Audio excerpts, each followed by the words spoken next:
Hello everyone, नमस्कार। स्वागत है आप सभी का हमारे एक नए वीडियो में। दोस्तों, कुछ व्यस्तता थी, इस वजह से मैं वीडियो बीच में नहीं बना पाया, लेकिन आज मैं आप लोग के लिए एक नया वीडियो लेकर आया हूँ।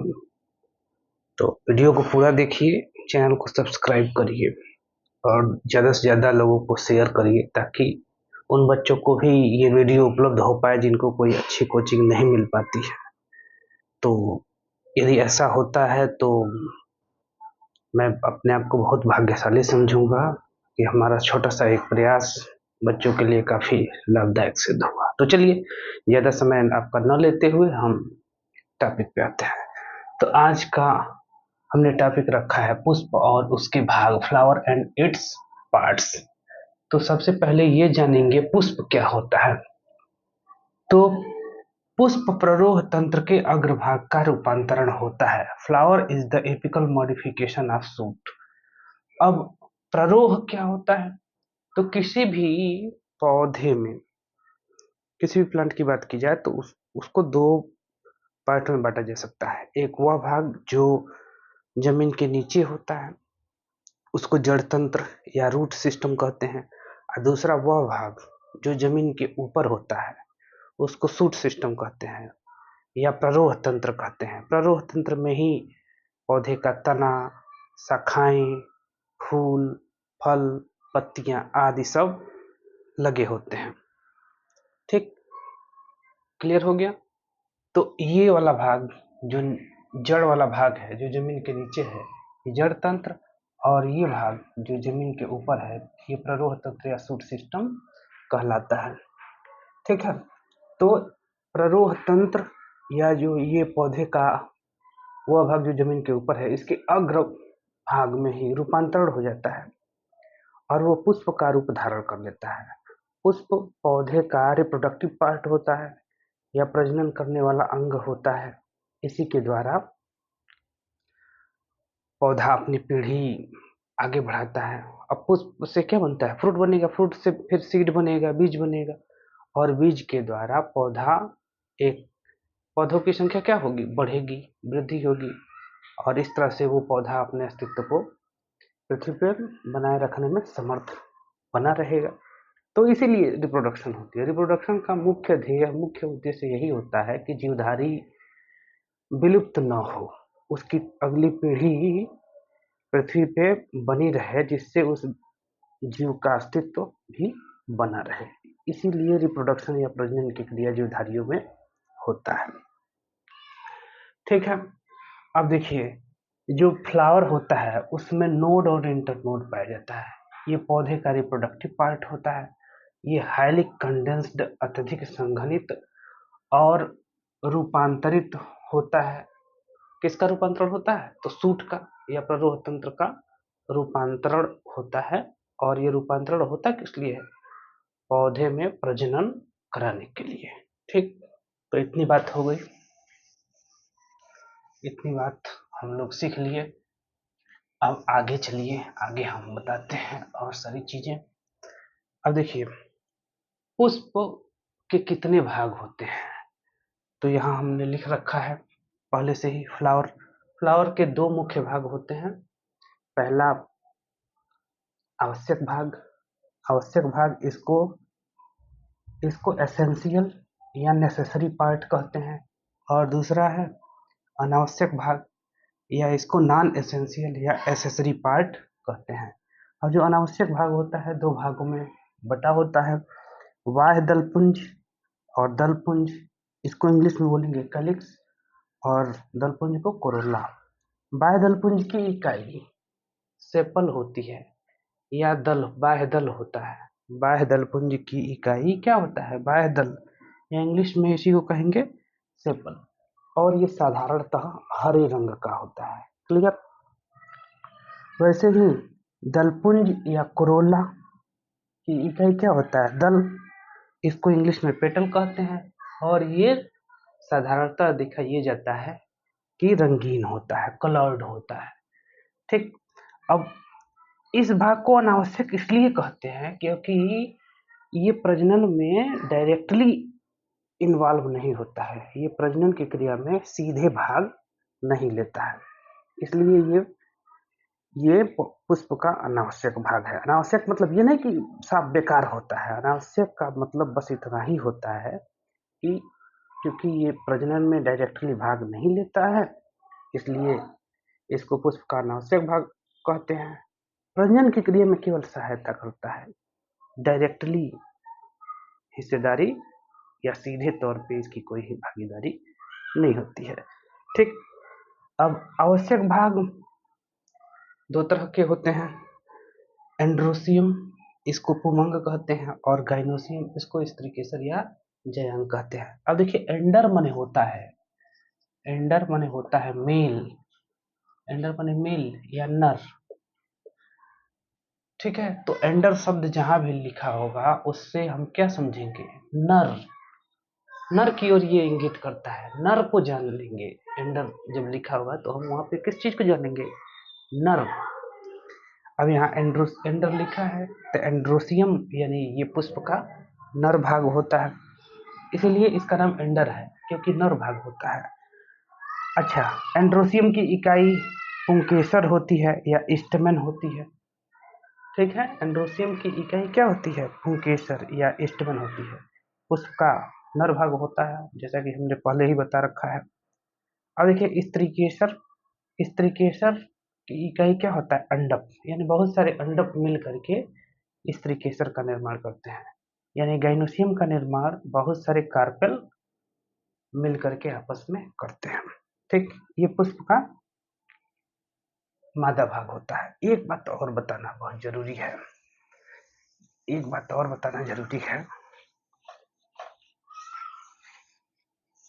देखिए, अब जैसे पहला चक्र, पुष्प में पहला चक्र मतलब पुष्प को जब देखेंगे तो सबसे पहले जिसका नंबर आता है वो पहला चक्र है, जिसका दूसरे पर नंबर है वो दूसरा चक्र, जो तीसरे पे नंबर पे आता है पुष्प का वह संरचना जो तीसरे नंबर पे आता है, तीसरा चक्र। और जो सबसे भीतरी है वही चौथा चक्र या सबसे अंतिम चक्र होता है। तो सबसे पहला चक्र क्या है, बाह्य पुंज, बाह्य पुंज उसको कैलिक्स कहते हैं। दूसरा चक्र क्या है, दल पुंज, उसको कोरोला कहते हैं। तीसरा चक्र क्या है, एंड्रोसियम या पुमंग, पुमंग को कहते हैं तीसरा चक्र। और सबसे भीतरी चक्र या सबसे अंतिम चक्र क्या होता है, गाइनोसियम या जयांग, या इसको स्त्रीकेसर भी कहते हैं। ये सबसे भीतरी चक्र होता है या सबसे अंतिम चक्र भी कह सकते हैं इसको। ठीक, अब एंड्रोसियम या एंड्रोसियम जो होता है या इसको पुमंग कहते हैं, पुमंग, पुमंग इसका टेक्निकल नाम है या बायोलॉजी की भाषा में इसका एक और नाम है, क्या नाम है, तो माइक्रो स्पोरोफिल, माइक्रोस्पोरोफिल या लघु लघु बीजाणु पर्ण, इसको लघु बीजाणु पर्ण कहते हैं।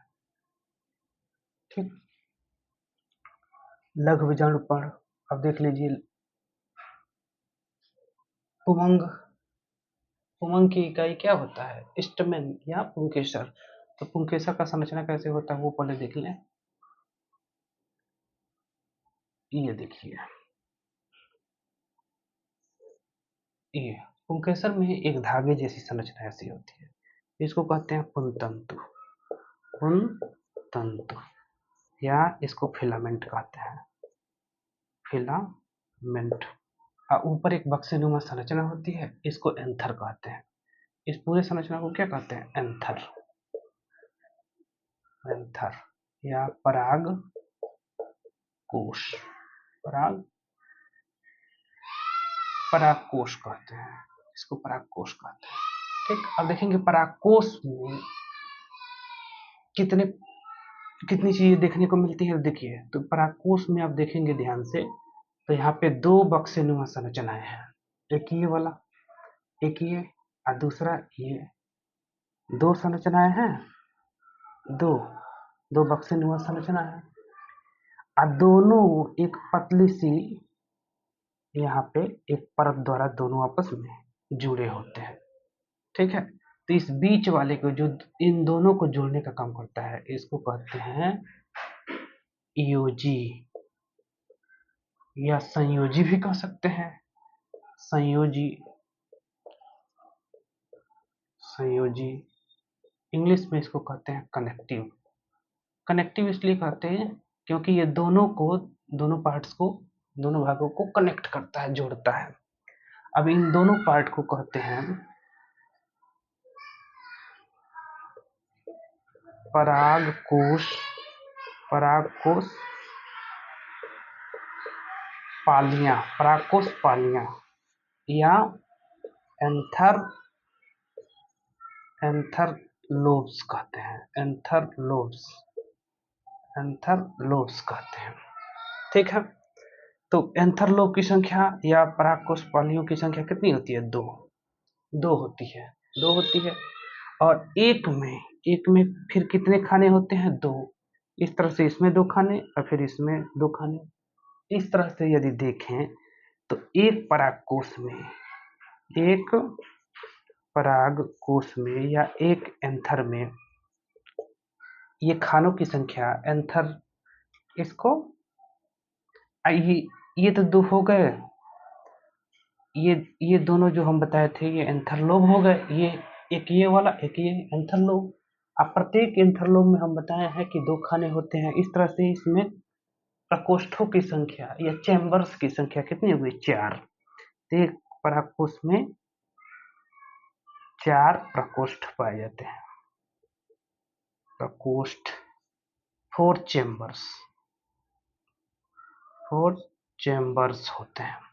ठीक है, इसको बोलते हैं एंथर चैम्बर। ये चारों को क्या कहते हैं एक साथ? Anther chamber, anther chamber, anther chambers 4 होते हैं, 4 प्रकोष्ठ होते हैं। और इन प्रकोष्ठों में या एंथर चैम्बर में क्या भरे होते हैं? परागकण। क्या भरे होते हैं? परागकण, या लिख दें परागकण या pollen grain, pollen grains, pollen grains. इनको माइक्रोस्पोर भी बोलते हैं। क्या कहते हैं? माइक्रोस्पोर्स भी कहते हैं। ठीक है, माइक्रोस्पोर्स भी कहते हैं। ठीक, तो ये पूरा मेल भाग हो गया। तो पूरे स्टेमेन को एक साथ कहा जाता है, क्या कहा जाता है? तो लघुबीजाणु पर्ण कहा जाता है, माइक्रोस्पोरोफिल। और परागकोश को, एंड्रोसियम, तो क्या कहते हैं? माइक्रोस्पोरोफिल, माइक्रोस्पोरोफिल, ये हो गया। और परागकोश को क्या कहते हैं? परागकोश को, परागकोश, परागकोश को या एंथर को क्या कहते हैं? माइक्रोस्पोरेंजियम, माइक्रोस्पोरेंजियम,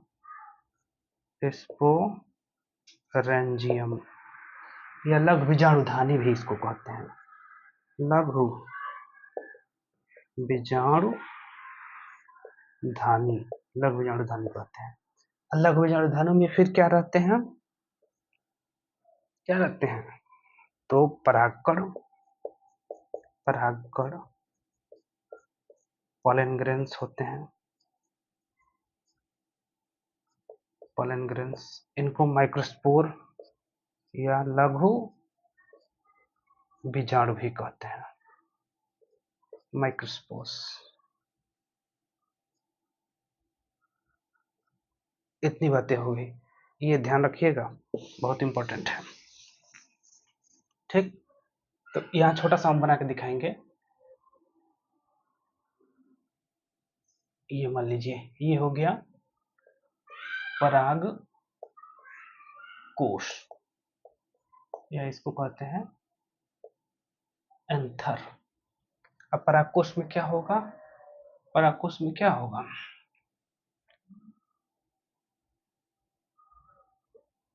परागधानी, परागधानी होगा, या पॉलन चैम्बर इसको कहते हैं, पॉलन चैम्बर,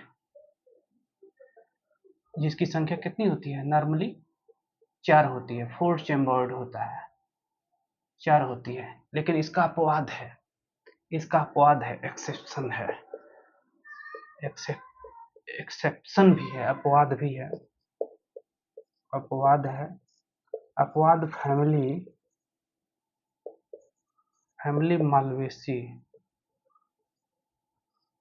मालवेसी, ये पौधों का एक परिवार है, मालवेसी। इसमें भिंडी आता है, गुड़हल आता है, इसमें क्या आता है, ओकरा, ओकरा माने भिंडी है,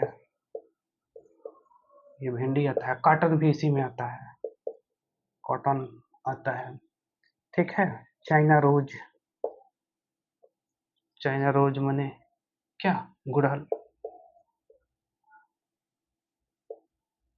गुड़हल आता है इसमें, गुड़हल, ठीक। तो गुड़हल वगैरह में हम देखेंगे जो एंथर होता है वो कुछ इस तरह का होता है,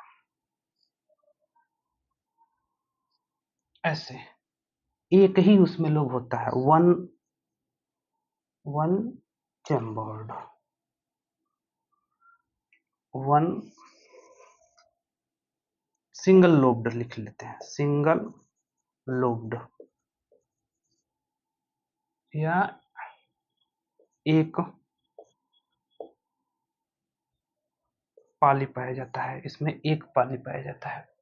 तो एक पाली होगा तो एक पाली में फिर चैम्बर कितने होंगे, 2 हो जाएंगे, तो 2 चैम्बर्ड, यानी दो प्रकोष्ठ, 2 प्रकोष्ठ। अब एक पाली होगा तो 2 प्रकोष्ठ होंगे, और 2 पाली होगा तो 4 प्रकोष्ठ होंगे, एक में 2। यहाँ पे जैसे देखिए 2 प्रकोष्ठ, 2 ये पाली है, पालियों की संख्या कितनी है, 2 है, और एक पाली में फिर कितने प्रकोष्ठ हो जाएंगे, 2, और फिर इस पाली में 2 प्रकोष्ठ हो जाएंगे। ये बीच वाला जो यहाँ बच रहा है ये कनेक्टिव है, ये जी है, जो इस पाली को और इस वाले पाली को दोनों को आपस में जोड़ने का काम करता है, ठीक।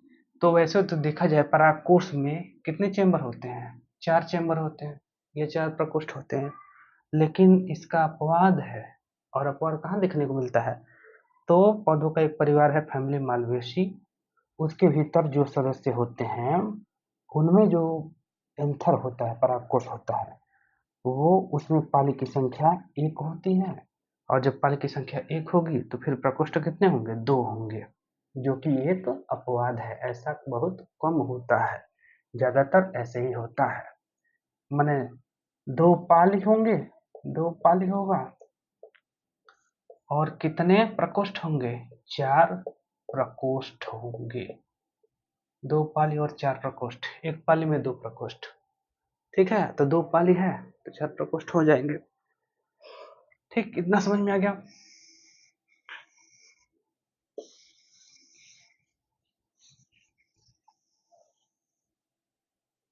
तो पूरे स्टेमेन को कहते हैं, स्टेमेन को पूरा, स्टेमेन को माइक्रो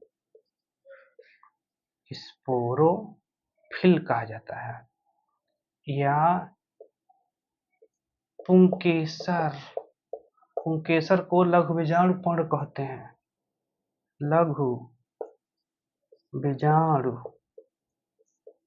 पर्ण कहा जाता है, लघु बीजाणु पर्ण कहा जाता है, ये इतनी बात हो गई। अच्छा, अब परागकोश, पुंकेसर को लघु बीजाणु पर्ण कहता है, अब परागकोश को क्या कहते हैं, परागकोश को या एंथर को क्या कहते हैं, एंथर को तो लघु बीजाणुधानी कहते हैं, एंथर को और किस नाम से जाना जाता है, दूसरा नाम है micro, micro sporangium, micro sporangium, या लघु बीजाणु धानी, लघु बीजाणुधानी कहेंगे, ठीक। ये देखिए अब लघु बीजाणुधानी हो गया। लघु बीजाणुधानी में फिर क्या होंगे? तो परागकण होंगे। परागकण होते हैं, उनको पॉलन ग्रेन कहते हैं। पॉलन ग्रेन्स, या दूसरा नाम, टेक्निकल नाम भी साथ साथ में हम बताते जा रहे हैं, ये जानना बहुत जरूरी है। इसका टेक्निकल नाम क्या हो जाएगा? लघु बीजाणु, या कहते हैं माइक्रो स्पोर्स। Micro spores. तो पूरे संरचना को, पुंकेसर को कहेंगे लघु बीजाणु पर्ण, और इसको कहेंगे, परागकोश को कहेंगे लघु बीजाणुधानी, और इसके भीतर जो धूल के कण जैसे परागकण होंगे उनको लघु बीजाणु या माइक्रोस्पोर कहेंगे। ठीक है, इतनी बातें हो गई। ठीक है, ये क्लियर हो गया। अब मादा वाला देख लिया जाए। पुष्प का मादा भाग। पुष्प का मादा भाग, तो पुष्प का मादा भाग जो होता है, मान लीजिए सरसों का प्लांट है, उसमें जो फ्लावर लगता है उसको हम ले रहे हैं। ठीक, तो ये नीचे वाला पुष्प वृंत, पुष्प वृंत कहलाएगा, या पेडिसिल। पेडिसिल ये स्टॉक ऑफ द फ्लावर है। ये क्या है? स्टॉक ऑफ द फ्लावर है, या पुष्प का डंठल है। पुष्प का जो डंठल होता है उसी को क्या कहते हैं? पुष्पवृंत, या इंग्लिश में पेडिसिल। ऊपर जाकर के ये पुष्पवृंत थोड़ा सा ऐसे फूला हुआ संरचना बना लेता है, इसको कहते हैं पुष्पासन। पुष्पासन, पुष्पासन। ठीक है, पुष्पासन। ये थैलेमस, इसको अंग्रेजी में कहेंगे थैलेमस। पुष्पासन या थैलेमस। अब देखिए इसका एक और नाम है रिसेप्टिकल। रिसेप्टिकल टोरस भी कहते हैं। ये सब याद रखना बहुत इंपॉर्टेंट है। थैलेमस, रिसेप्टिकल या टोरस, हिंदी में पुष्पासन। अब इसके ऊपर एक फूला हुआ फ्लास्क के जैसा संरचना देखने को मिलेगा, इसको कहते हैं अंडाशय। अंडाशय या ओवरी। ओवरी। ठीक, अब देखोगे ऊपर एकदम ये घुंडी नुमा संरचना होगा, इसको कहते हैं वर्तिकाग्र। क्या बोलते हैं? वर्तिकाग्र या स्टिग्मा। स्टिग्मा।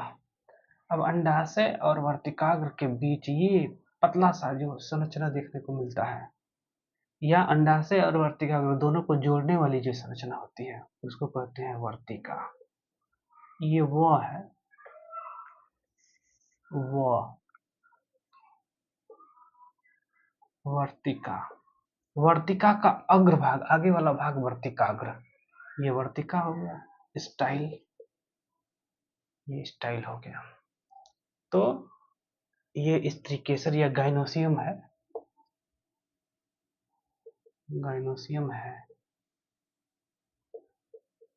स्त्री केसर है।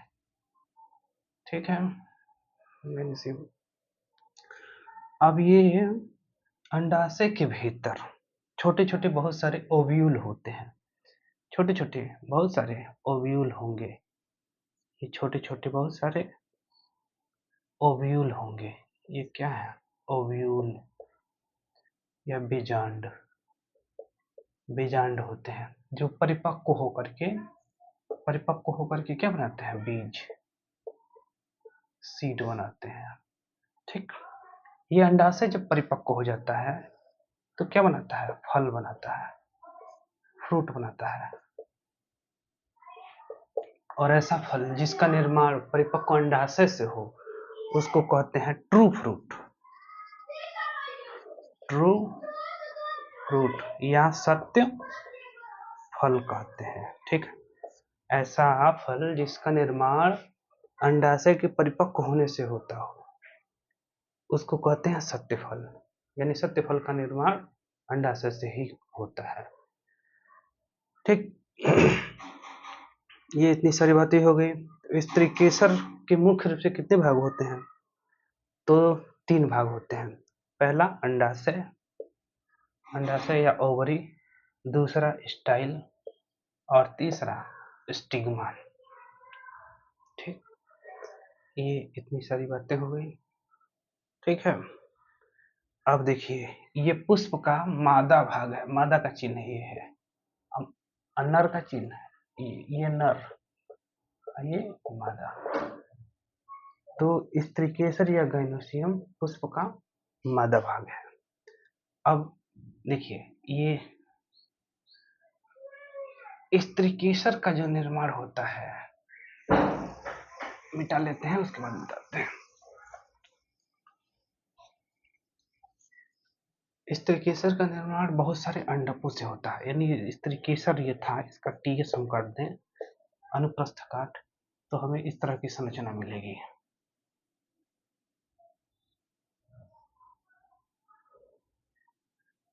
ये ओव्यूल है, बीजांड है, ऐसे। ठीक, अब देखिए इसमें 3 अंडक हैं, 1 2 3 4 अंडक है, सॉरी। इसमें अंडकों की संख्या कितनी है? अंडक की संख्या कितनी है? कार्पेल इसको कहते हैं। कार्पेल की संख्या कितनी है? तो 4 है। अब ये चारों अंडक मिल करके एक स्त्रीकेसर या गैनोसियम का निर्माण किए हैं।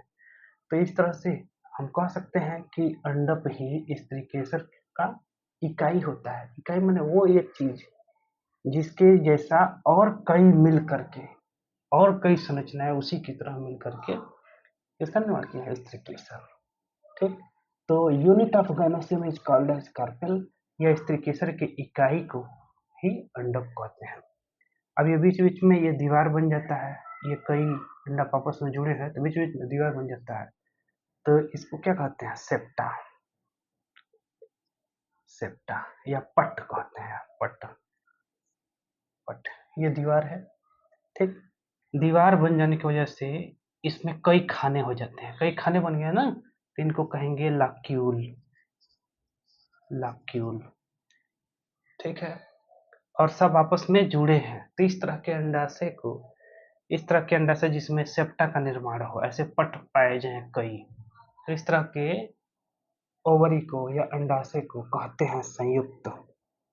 क्या कहते हैं? संयुक्त, संयुक्त है, संयुक्त अंडाशय या सिनकार्पस, सिनकार्पस ओवरी। और जब ये बीच में सेप्टा नहीं होगा तब उसको क्या बोलेंगे? और संयुक्त है, वो फ्री है, तो वो फ्री ओवरी होगा, फ्री ओवरी, या इसको कहेंगे एपोकार्पस, एपोकार्पस या पॉलीकार्पस।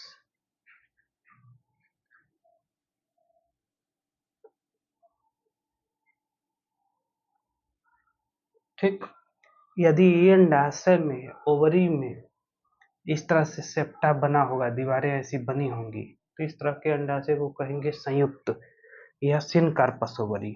और यदि ये सेप्टा नहीं बना होगा, ठीक है, जैसे मान लीजिए ऐसे है, ये बीच में इस तरह से ये बीजांड लगे हैं, तो इसमें सेप्टा नहीं बना है, तो इस तरह के अंडाशय को कहेंगे ये असंयुक्त अंडाशय हो गया, या एपोकार्पस या पॉलीकार्पस, ये ओवरी है, ये पॉलीकार्पस या फ्री ओवरी कह सकते हैं। ठीक है, ये समझ में आ गया इतनी बात? ये एपोकार्पस हो गया, आज जुड़ा रहेगा तब सिनकार्पस।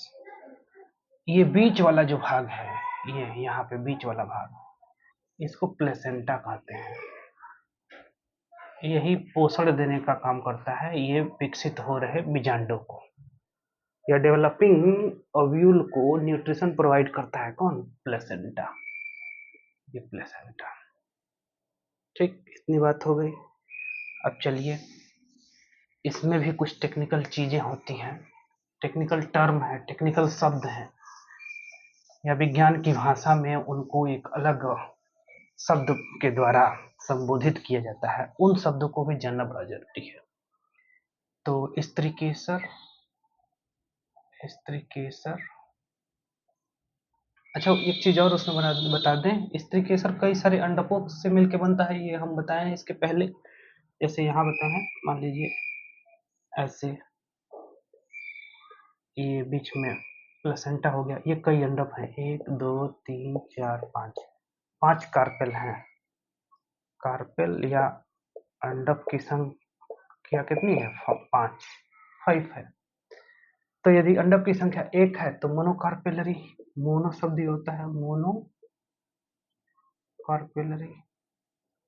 अंडक की संख्या 2 होगी तो बाइकार्पेलरी, बाई कार्पेलरी हो जाएगा। द्विअंडपी, ये एकांडपी हो जाएगा, एकांडपी, ये द्विअंडपी, ऐसे त्रि, ऐसे होता जाएगा त्रिअंडपी। 3 होगा तो ट्राइकार्पेलरी, 4 होगा तो टेट्राकार्पेलरी, 5 होगा तो पेंटाकार्पेलरी। समझ में आ रहा है? तो ये चीज जान लीजिएगा, यही भूल रहा था। ठीक है, तो कार्पेल की संख्या ये इसमें 5 है, 5 अंडक मिलकर के एक स्त्री केसर का निर्माण किए हैं। ठीक है, तो ये अंडाशय कैसा है? पेंटाकार्पेलरी है। कैसा है? पेंटाकार्पेलरी है, या पंचांडपी है, पंचांडपी, पंचांडपी है, पंचांडपी है, 5 अंडक वाला है। ठीक है, 5 कार्पेल वाला है, पांचों मिलकर के एक गाइनोसियम,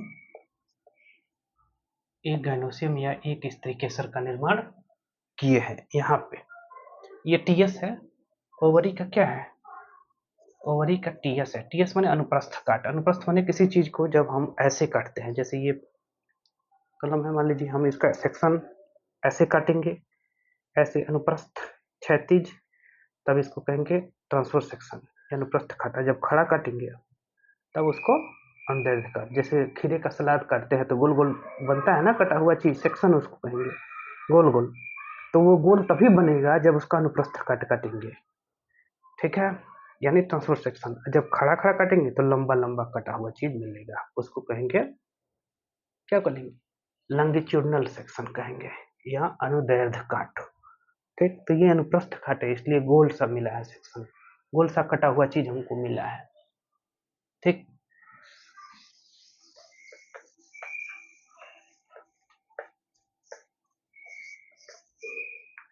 अब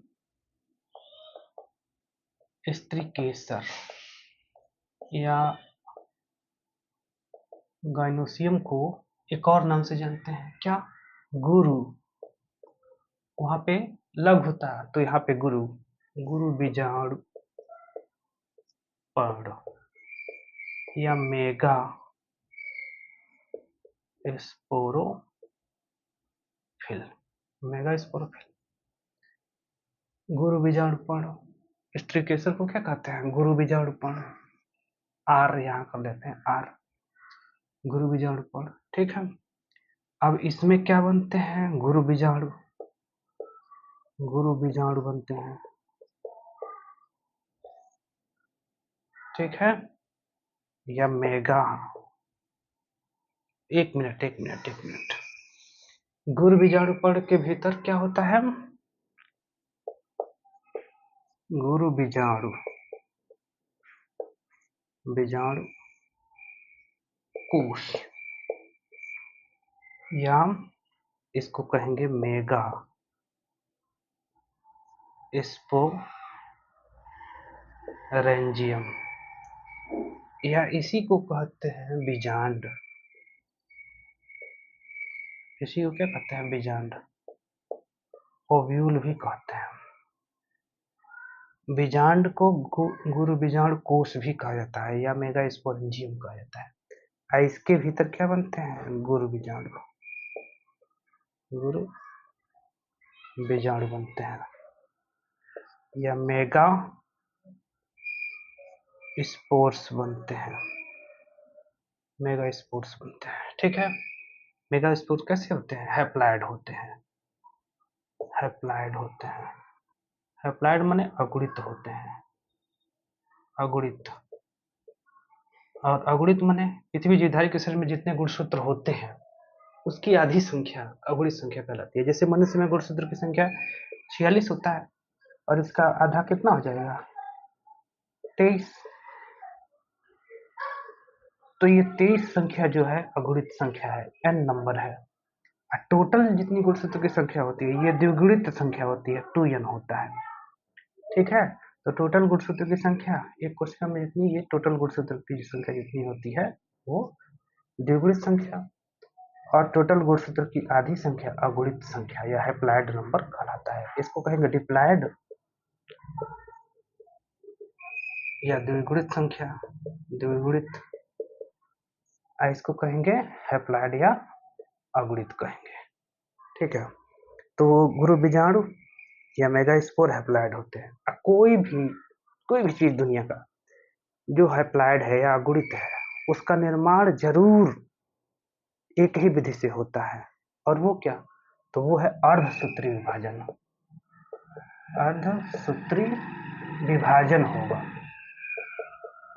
या इसको मियोसिस डिवीजन कहते हैं। तो इसके परिणाम स्वरूप 4 कोशिकाएं बनती हैं, 4, और चारों कैसी होती हैं? अगुणित होती हैं। तो द्विगुणित से यानी 2n से हमको n बनाना है तो यहाँ पे कौन सा डिवीजन कराना पड़ेगा? अर्धसूत्री विभाजन ही कराना पड़ेगा, तभी द्विगुणित कोशिका से अगुणित कोशिका बनेगी। अब कहीं भी अगुणित कोशिका बन रही है तो ये पक्का है कि उसका निर्माण द्विगुणित कोशिका से ही होगा, और वो भी अर्धसूत्री विभाजन के परिणाम स्वरूप होगा, ठीक है। ये दिमाग में बैठा लीजिएगा। इतनी सारी बातें हो गई। अब कुछ चीजें और हैं जो कि बहुत महत्वपूर्ण है, उनको भी आप नोट डाउन कर लीजिएगा, और वीडियो को पूरा देखा करिए आप लोग, तभी आप लाभ उठा पाएंगे। आधा अधूरा देख करके आप लोग वीडियो छोड़ देते हैं, उससे कोई फायदा है नहीं, ठीक। वीडियो पूरा देखिए और उसको अपने कॉपी में नोट डाउन करिए ताकि भविष्य में फिर से उसको दोहराया जा सके, ठीक है। अब यदि पुष्प में हमने पहले ही बता रखा है कि कितने चक्र होते हैं, चक्र, वर्ल इसको कहते हैं, WHORL, वर्ल चक्र। पुष्प में कितने चक्र होते हैं? बने पुष्प में कितनी संरचनाएं होती हैं? तो सबसे बाहरी संरचना है बाह्यदल पुंज, कैलिक्स, बाह्यदल पुंज। दूसरा संरचना है, दूसरा चक्र है क्या? कोरोला। और तीसरा संरचना है क्या? गाइनोसियम, सॉरी, तीसरा संरचना है एंड्रोसियम, और सबसे भीतरी है गाइनोसियम। ये 4 चक्र होते हैं, ये सब 4 चक्र पाए जाते हैं। तो सबसे आउटर ये है बाह्यदल पुंज, इसको कहते हैं बाह्यदल पुंज, इसको दल पुंज, इसको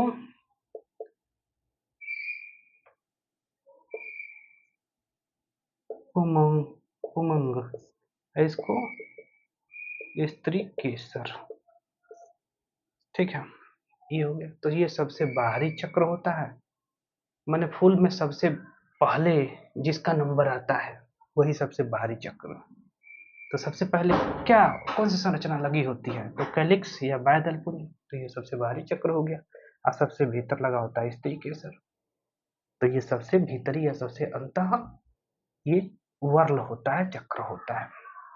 तो यदि किसी पुष्प में ये सारे चक्र, चारों चक्र पाए जाते हैं, यानी कैलिक्स भी है, इसकी इकाई को सेपल कहते हैं, इसकी इकाई को पेटल कहते हैं, इसकी इकाई को स्टेमन कहते हैं, इसकी इकाई को कार्पेल कहते हैं। ठीक। अब यदि किसी पुष्प में ये चारों चक्र पाए जाते हैं तो उस पुष्प को कहेंगे कंप्लीट।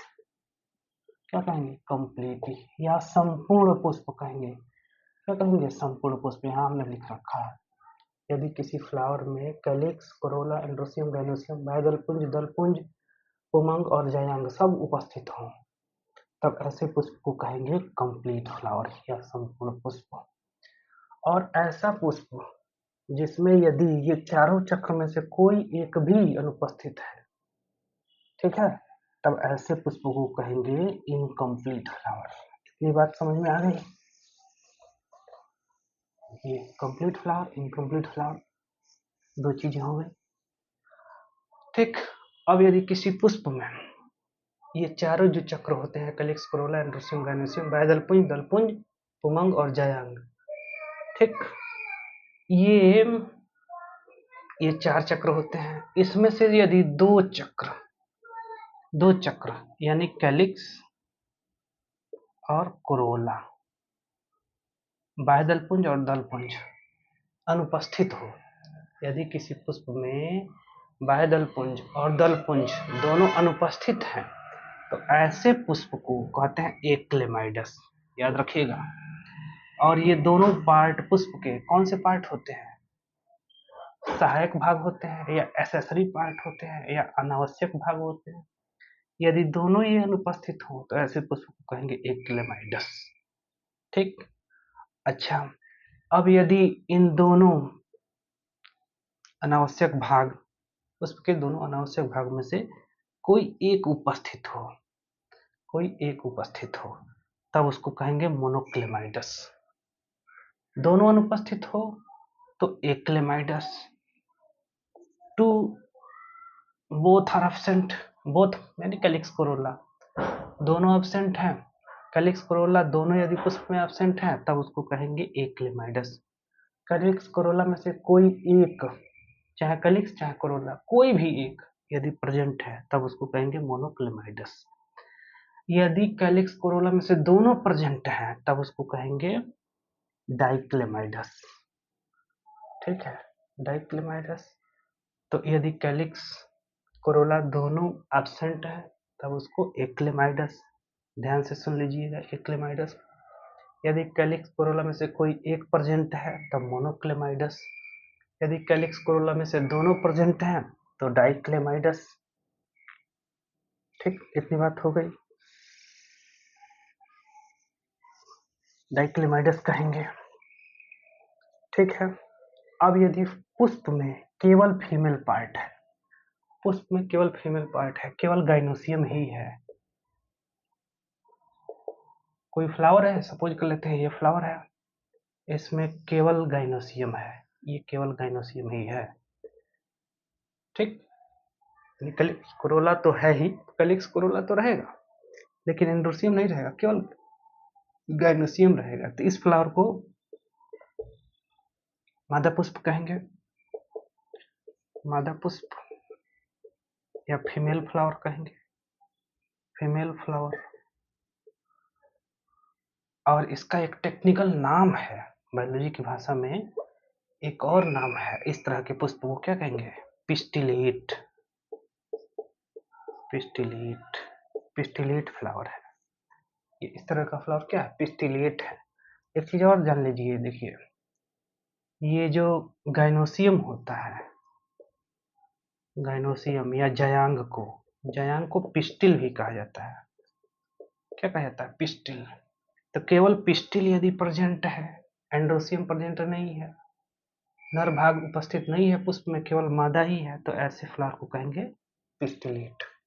और यदि पुष्प में, अच्छा ऐसा पुष्प कैसा होगा? एक लिंगी होगा, एक लिंगी होगा। क्यों? क्योंकि एक ही लिंग प्रेजेंट है, मादा वाला। एक लिंगी होगा, यूनिसेक्सुअल होगा, यूनिसेक्सुअल होगा। ठीक। इसमें केवल मादा है, ऐसे बना लेंगे मादा, ये मादा वाला है। एक लिंगी में मेल भी हो सकता है, फीमेल भी हो सकता है, लेकिन यहाँ पे एक लिंगी तो है ही, लेकिन जो लिंग प्रेजेंट है वो कौन वाला है, फीमेल है, इसलिए हमने यहाँ फीमेल का चिन्ह या सिंबल बना दिया है। अब यदि पुष्प में केवल नर भाग हो, केवल नर, तो नर भाग क्या होता है, स्टेमन या एंड्रोसियम कहते हैं।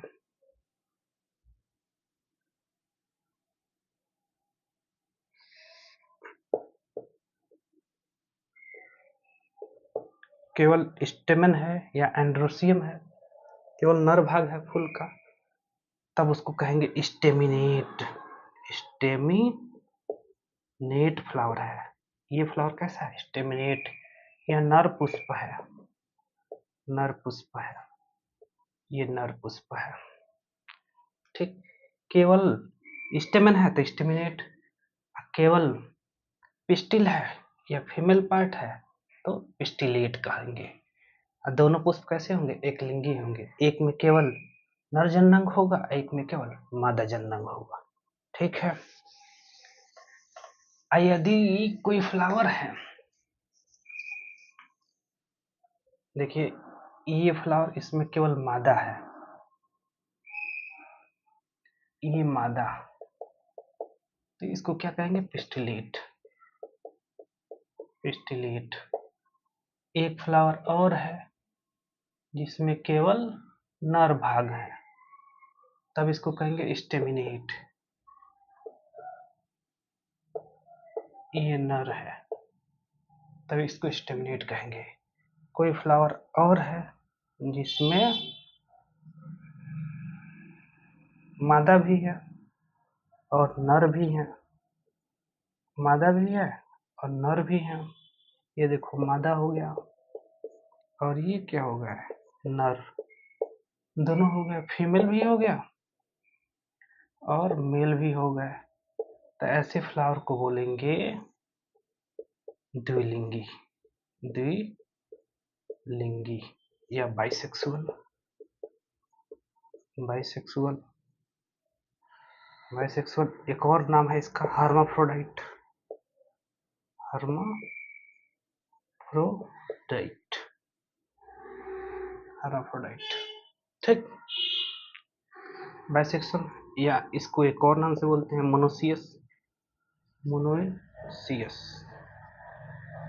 तो बाइसेक्सुअल बोलेंगे, हर्माफ्रोडाइट बोलेंगे, मोनोसियस बोलेंगे। अब ये देखिए केवल मादा है, ऐसे बना लें, पिस्टिलेट है, ये पिस्टिलेट, इसमें केवल नर है, ऐसे बना लेंगे, स्टेमिनेट कहलाएगा। इसमें नर मादा दोनों है, देखिए नर भी है और मादा भी है, तो इसको क्या बोलेंगे, बाइसेक्सुअल है या हर्माफ्रोडाइट है या मोनोसियस है। ये चीजें हो गई।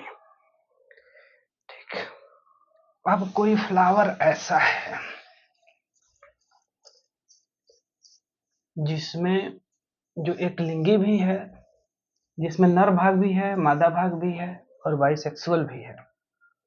ठीक है, मेल फीमेल बाइसेक्सुअल न्यूट्रल सभी फ्लावर्स हैं, मेल भी है, फीमेल भी है, ठीक है, और न्यूट्रल भी है, न्यूट्रल भी है, नर मादा और न्यूट्रल सब पाया जा रहा है। यानी बाइसेक्सुअल भी है, बाइसेक्सुअल यूनिसेक्सुअल, इसको आर, ये बाइसेक्सुअल भी है, यूनिसेक्सुअल और न्यूट्रल, सभी प्रकार के यदि ये फ्लावर एक ही उसमें प्रेजेंट हो, तब ऐसे फ्लावर को बोलते हैं, ऐसे फ्लावर को क्या बोलते हैं, polygamous. Polygamous, male female, male female,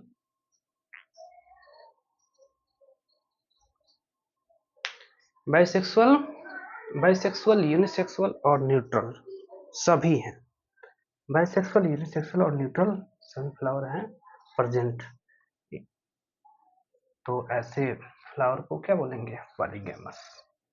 ऐसा फ्लावर जिसमें बाइसेक्सुअल ऑर्गन भी प्रेजेंट है, यूनिसेक्सुअल द्विलिंगी अंग भी प्रेजेंट है, एक लिंगी अंग भी प्रेजेंट है और न्यूट्रल भी है। न्यूट्रल ना वो न्यूट्रल उसको कहेंगे ना, वो न रहे न मादा है, कुछ एक विशेष प्रकार की संरचना है, तो वो न्यूट्रल कहलाएगा। ये सारे प्रेजेंट है एक ही फ्लावर में, तब उसको कहेंगे पॉलीगैमस टाइप का। ठीक है, इतनी बातें हो गई। अब देखिए, एक एक प्लांट होता है जिसका नाम है गाइनोड्रोप्सिस पेंटाफाइला। गाइनोड्रोप्सिस पेंटाफाइला, हुरहुर गांव में कहते हैं इसको हुरहुर। एक किताब में हुलहुल भी लिखा है हुरहुर। ठीक है, तो इसको, इसका बॉटनिकल नेम है गाइनोड्रोप्सिस पेंटाफाइला। पत्तियां इसकी ऐसे 5 होती हैं, ऐसे 1 2 3 4 5, इसीलिए पेंटाफाइला। फाइलोज माने लीफ होता है, पेंटा माने 5, फोलियोज माने लीफ, और पेंटा माने 5। 5 पत्ती वाला ये संरचना इसमें देखने को मिलती है। पत्तियों में 5 ये लीफलेट होती हैं, ऐसे पत्तियां जुड़ी होती है, एक पत्ती में 5 पत्तियां जुड़ी होती है, तो इसलिए इसको पेंटाफाइला कहते हैं। ठीक है, तो इस पौधे में क्या होता है कि जो कैलिक्स होगा और कोरोला होगा, पहले नंबर तो कैलिक्स का आता है, दूसरा नंबर ये, इन दोनों के बीच में एक ऐसे इलांगेशन हो जाता है। इलांगेशन माने जैसे मान लीजिए ये कैलिक्स है, सपोज कर लें ये कैलिक्स है और यहाँ पे कोरोला है, अब बीच में एक ऐसे डंठलनुमा संरचना इसमें बन जाता है, ये इलांगेशन है।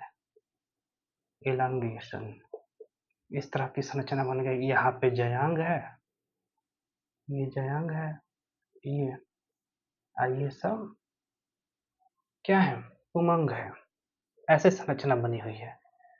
तो इसको कैलिक्स, ये कैलिक्स है और ये क्या है, कोरोला। तो कैलिक्स और कोरोला के बीच में एक डंठलनुमा संरचना बन जाती है जो इलंगेशन कहलाता है। एक दीर्घीकरण हो गया है बीच में, एक तना का क्या हो गया है, ऐसे दीर्घीकरण हो गया, बड़ा हो गया है, तो एक ऐसी संरचना बना लिया लंबा सा, तो इसी ये इलंगेशन हो गया है, माने लंबाई में बढ़ गया है इन दोनों के बीच का जो भाग है। ठीक है, तो इस तरह की संरचना जब देखने को मिलेगी, यानी कैलिक्स और कोरोला के बीच जब दीर्घीकरण हो जाएगा, इलंगेशन हो जाएगा, तो उसको कहेंगे एंथोफोर। क्या कहेंगे, एंथोफोर। एंथोफोर यानी elongation between calyx and corolla is called as anthophore. ठीक है, कैलिक्स और कोरोला के बीच में जब दीर्घीकरण हो जाता है, थोड़ी सी ऐसे लंबाई में बढ़ जाएगा यहाँ पे बीच का भाग, तब इस संरचना को कहेंगे एंथोफोर। ठीक, सबसे पहले कैलिक्स होगा, उसके बाद कोरोला, इन दोनों के बीच में ऐसे दीर्घीकरण हो जाएगा, बीच वाला भाग लंबा बढ़ जाता है, तो इस संरचना को कहते हैं एंथोफोर। ठीक, अच्छा, यही दीर्घीकरण की क्रिया, यही लंबाई में बढ़ जाने की क्रिया, यदि ये किसके किसके बीच में हुआ, थोड़ा देख लें, ये कैलिक्स और कोरोला के बीच में। ठीक है, elongation between calyx and Corolla है, या बाह्यदलपुंज और दलपुंज के बीच ये दीर्घीकरण या लंबाई में बढ़ जाने की क्रिया हुई है, तो इसको हमने कह दिया है एंथोफोर। अब यदि यही काम, यही दीर्घीकरण की क्रिया हो जाता है कोरोला और एंड्रोसियम के बीच, दलपुंज और पुमंग के बीच, दलपुंज और पुमंग के बीच हो जाता है, इसका नंबर पहले आता है, इसका नंबर बाद में आता है। ठीक, यही क्रिया, यही क्रिया ऐसे लिख देते हैं, कंफ्यूज मत होइएगा आप लोग। कोरोला, पहले कैलिक्स आता है, उसके बाद कोरोला, तब एंड्रोसियम, तब गाइनोसियम, तो कोरोला और एंड्रोसियम के बीच या दलपुंज और पुमंग के बीच में दीर्घीकरण की क्रिया हो जाती है, तब उसको कहेंगे, क्या कहेंगे, एंड्रोफोर। एंड्रोफोर, या इसका एक और नाम है गोनोफोर। गोनोफोर। ठीक, गोनोफोर कहेंगे इसको। ठीक है, इसको गोनोफोर, गोनोफोर। ठीक। अच्छा, एक और है, एक और कंडीशन है, जब यही दीर्घीकरण की क्रिया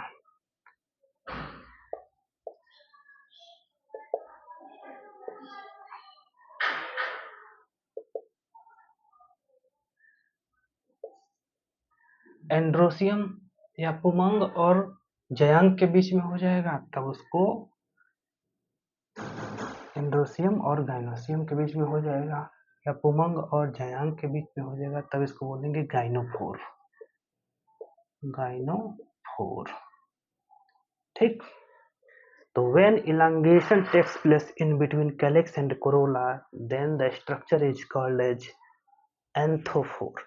And when elongation takes place in between corolla and androcium, then the structure is called as androphore or gonophore. And when elongation takes place in between androcium and gynocium, then the structure is called as gynophore.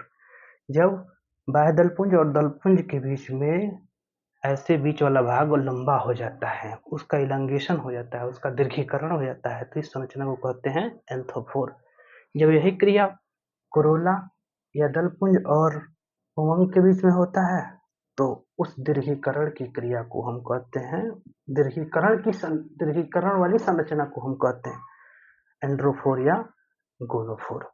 अब जब यही क्रिया पुमंग और जयांग के बीच में होता है, तो इन दोनों के बीच दीर्घीकृत संरचना को हम कहते हैं गाइनोफोर। ठीक, ये क्लियर है सबको? बढ़िया समझ लीजिएगा, ये बहुत बहुत इंपॉर्टेंट है। अच्छा, एक चीज और जान लीजिए, अब यदि एंथोफोर यानी ये दीर्घीकरण की कैलिक्स और कोरोला के बीच भी दीर्घीकरण है, और कोरोला और एंड्रोसियम के बीच भी दीर्घीकरण है, यानी एंड्रोफोर और एंड्रोफोर दोनों संरचनाएं एक ही पुष्प में देखने को मिल रही है, तब उसको कहेंगे गाइनेंड्रोफोर। क्या कहेंगे? गाइनेंड्रोफोर, तब उसको कहेंगे गाइनेंड्रोफोर। ठीक है, तब उसको कहेंगे क्या? गाइनेंड्रोफोर। और ये चूंकि इसमें एंड्रोफोर भी देखने को मिलता है, गाइनोफोर भी देखने को मिलता है, इसलिए इसका नाम ही एक ही साथ ले लिया जाता है गाइनेंड्रोफोर, और इसी के नाम पे इस प्लांट का नाम रख दिया गया है गाइनेंड्रोप्सिस डाफाइला। यानी इसमें एंड्रोफोर भी पाया जाता है और एंथोफोर भी पाया जाता है, यानी गाइनेंड्रोफोर इसमें देखने को मिलता है, इसलिए इसका नाम पड़ गया गाइनेंड्रो। गाइनेंड्रो से शुरू हुआ है, एंड्रोप्सिस। समझ में आ गया? तो दोस्तों, ये रहा आज का फ्लावर का टॉपिक। उम्मीद करते हैं आपको ये वीडियो जरूर पसंद आया होगा, तो जरूर इस पे कमेंट करिए, बढ़िया बढ़िया कमेंट करिए, अपने दोस्तों को शेयर करिए, और हमारे चैनल को जरूर सब्सक्राइब करिए यदि आपने अभी तक सब्सक्राइब नहीं किया है। बहुत बहुत धन्यवाद। Thank you.